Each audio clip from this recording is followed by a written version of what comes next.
bottle ready to go, so I'm sure he won't feel too pressured. Zai's going to have to turn his hot start into something. He's about to grab a mech of his own, meaning I think Arteezy goes for either a really quick BKB.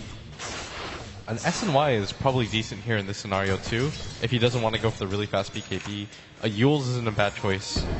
Puppey gets spotted out by Lil. Kuro and S4 are still here though, so VP, and unless they really feel confident about bursting down one hero with a combination of Fissure, Silence, right clicks, and the Visage nuke to finish things off, but it seems like it would just be better for them to sit back and get their level 6s at this point. Yeah, and after everything that happened in this bottom lane, this game is surprisingly incredibly close as G and the Drow Ranger just trail the Shadow Fiend. You expect the Shadow Fiend to be this far ahead in net worth, and that means the other lanes really had to go better for Secret. And this mid lane, obviously that gank into that dive at bottom wasn't great, and Zai hasn't been able to do too much after that either. Puppey's got to stay relatively close. He does have the level 2 Shallow Grave, but at any point they could actually Fissure, Silence, and maybe catch S4 out, but he's actually coming in with his Invis rune. Waiting for that opportunity for a good Sonic Wave initiation.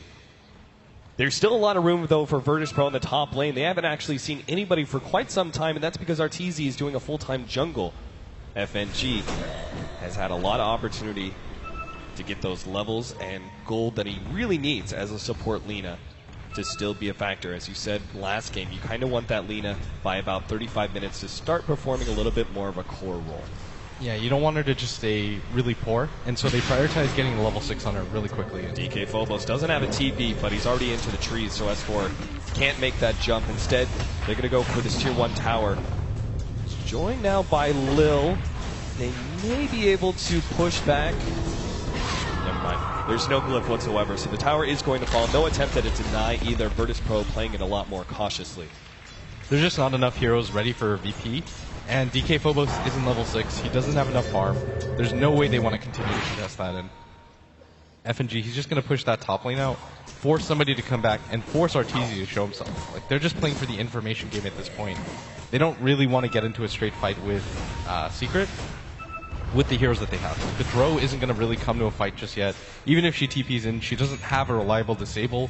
The slow is okay, but it's not something you want to initiate with. Right.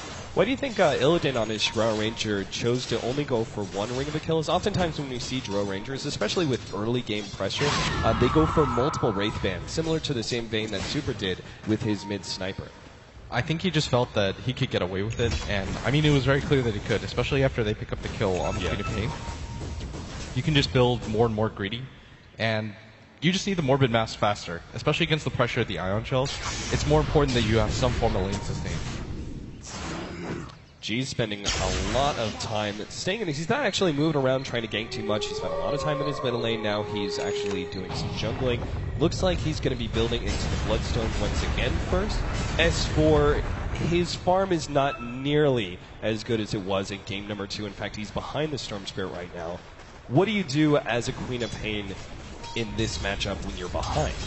I mean, I still really like going for the Aghanim Scepter, or even the Yules if you're afraid of things like the Lina setup or the Drow Silence, but I mean, this is hard because it's not a matchup that you're meant to be behind in, and so Secret, they go for the smoke, and this is the space creation time. This is rather interesting. That smoke, as you said, but the kind of curious part is that Illidan is going to try to solo up Roshan while VP go for that 4-man smoke into the enemy jungle. He might actually kind of be successful with this, but Secret are headed in that same direction, and this is so tricky because they're right next to him, but they might not know. This timing is so weird. It's all up to Puppey. If he runs down the river and his smoke pops, yep, it's popped now. Oh, they know. This is so bad for Illidan. He has no idea that they're set up here, but he might actually just thought he's chasing an Invis hero, and they actually just run past it. Yeah, they actually don't know that this is happening. They think there's somebody. Oh, now he pings it out. Yeah, he's going into it now. Illidan's already down to 350 HP. It's going to be very simple. Turns around, Silence. Illidan, the TP out. Oh, that is beautiful. He gets away and will not be punished for his attempt at a solo Roche play. Now, Roshan is down to half HP, and Team Secret are actually going to go for it themselves now. This is so weird because I don't even think Illidan could have done it without the help of the rest of his team. Like, that was just him alone hitting the Roshan. He had 300 HP, and Roshan still had about half, and it was just an odd attempt that I don't know if it could have succeeded without the help of something like Lil coming in with a medallion, which he doesn't have. FNG perhaps too far forward. Oh, nice turnaround there with the three-man Fisher. FNG pops the ultimate onto Kuro, trying to finish him off. Meanwhile, S4 jumps in, gets off the Sonic Wave, but God gets the kill first. Now FNG lands the light strike on Zai. Good Shallow Grave, keeping him alive. He turns around with the wall on top of RTZ's ultimate, just trying to push back a VP. But Virtus Pro, again, giving a lot of respect to Team Secret, not charging forward, not trying to take advantage of that small... RTZ, he no longer has the ult. He's not actually blocked out. They still get hit by the Light Strike Array. He will be able to get around that one, and Lil is just kind of stuck in this channel with the wall on top. He goes down to the RTZ raise. And that's the power of the Kuro Rubik as he steals the fissure, and that was the game-changing fissure steal right there. Is that might have gone terribly wrong for them as they were really grouped up to kill RTZ. The mech was already used by Zai. Not a whole lot of support from there. The Grave, I think, was used for Zai at the same time, too. So RTZ might have just gotten isolated out, but still, I mean, you're losing S4 in all of these trades, and he's not really gaining any net worth. But at the same time, G just gets closer and closer to that Bloodstone. And like I talked about, Secret don't have a real natural Storm counter. Their lineups often don't, and at some point, you're going to just have to confront the fact that G's going to get a Bloodstone, and S4 blinked. He just blinked right into DK Phobos. They had the Echo Slam if necessary, but it's not. With the Familiars there, they easily changed on him down, and G is now in a killing spree, bringing him that much closer to the critical Bloodstone that you were talking about. Oh, Kuro, he's going to be blown up by FNG as well.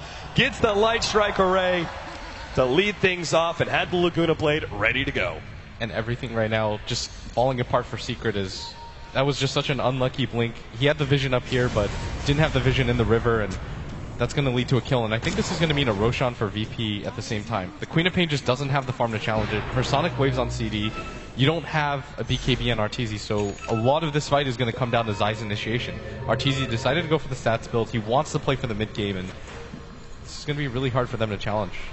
It still seems to be the Virtus Pro a little bit scared of the Tier 1 tower still being up in that bottom lane, especially with the blinking hero like the Queen of Pain. There's just such a rapid response time that they back away from Roshan and instead are going for a 5-man smoke, a much safer play. Oh, Secret go for their own 5-man smoke, and both teams are just angling for the high ground position. And Team Secret, maybe the ones who get it here, they're on the Radiant side. That double staircase is going to be a killer if VP... Oh, they spot that out, I think. Jungle. G, he's the first one. They know for sure now. Goes for the SF, jumping in, trying to take out RTZ immediately. FNG moves forward, gets one of the nukes, but RTZ still looking decently healthy. God really wants to go for it, though. The Familiars are chasing him down. We'll be able to get a double stun there. And DK Phobos comes charging forward. S4 is actually going for FNG in the background. He does not have a TP, but it's still S4 not wanting to push that too much. A little bit of skirmish back and forth, but nobody dying just yet. It almost looks like Team Secret actually want to pursue Virtus Pro. VP thinking about the turnaround here. God still has plenty of mana. Over half of his mana pool is up, and he still has the Soul Ring, rather. It's just so hard for them to kill RTZ right now. Even if they overcommit for that, the Grave's almost always going to be there in position. If you notice that when they got split up, Puppey just hugged him at all times. He doesn't care about S4 at this point. It's just about keeping RTZ alive, and that mech solely used for RTZ, that Grave solely saved for him as well. It's going to be really hard to bring 1200 HP, a magic stick, and all of that help to come with it. This is going to mean that the BKB is probably next for him, and once that happens, I actually think Secret are in a really good position to take fights. Like, they're still up in net worth. Even though the kills are in favor of VP, and the Storm is getting a little bit out of control, they have a lot of ways to deal with it just because RTZ is... I mean, he's pushing them across this game with 9,100 net worth at 17 minutes compared to just the 6.4k that the Storm and the Dro have. Yeah, it's natural for an SF to stay more farmed than the enemy cores. He's probably one of the faster farmers out there, but the dramatic difference is impressive from RTZ. Ooh, that's an Illidan double damage. Still trying to go for that Roshan. They're chasing down FNG. They will be able to get the vacuum. Sai is actually stunned up. S4 pops his own ultimate. FNG somehow still alive here as Team Secret swarm forward. Telekinesis on the Drone Ranger. Actually looked him on the top. That is huge. Illidan actually gets the silence out to be able to stop some of this aggression. And now they need to get him out of those trees. He'll actually just TP out. Somehow there's only one kill for VP and Team Secret didn't get anything out of that. But at the same time, Team Secret are still stalling up that Roshan. It's just such an awkward engagement for both teams. VP, you're starting to see the effects of what Zai did at that bottom lane even now. Because Lil, at this point in the game, normally has at least a medallion, but It's 18 minutes and he's just working on Tranquil Boots. He even buys a mango just so he has enough mana to stay in these fights, and FNG isn't doing any better. We have a lot of 5 versus 5 happening right now, but Illidan still chooses to go for the Shadow Blade. More of a pick-off item, may not be that useful in team fights later on into the game. Why do you think he went for this item choice over certain more stat-based builds? We've even seen S and Y before on Drow Ranger. Early BKBs are always picked up on Drows as well. You can just continue to pressure the Queen of Pain, for example, and go for the solo pick-off on her. Right. You can do what he just did right there, which is invis into the Roshan pit, and Secret have no idea that this is going on. Like, they might see the birds flying in, but it's not going to matter at this point as it's so low, and this was such a hard-fought Roshan, and G's going to pick up an Aegis with this, and this might just open up the map again for VP. So once again, the combination for Storm Spirit is coming, the Bloodstone and Aegis. That should allow him to get easy charges, start building up that mana regeneration. Yeah, once he has that Bloodstone, things become a lot more clear-cut for VP. You can start looking for fights with that Aegis. You can start going for the tier 1s that are still existing on the map. The bottom one is quite low, the top one is quite low, but you probably go for the top one after you go for the bottom one. Because the bottom one is 360 HP. Secret most likely don't fight that because of that Aegis.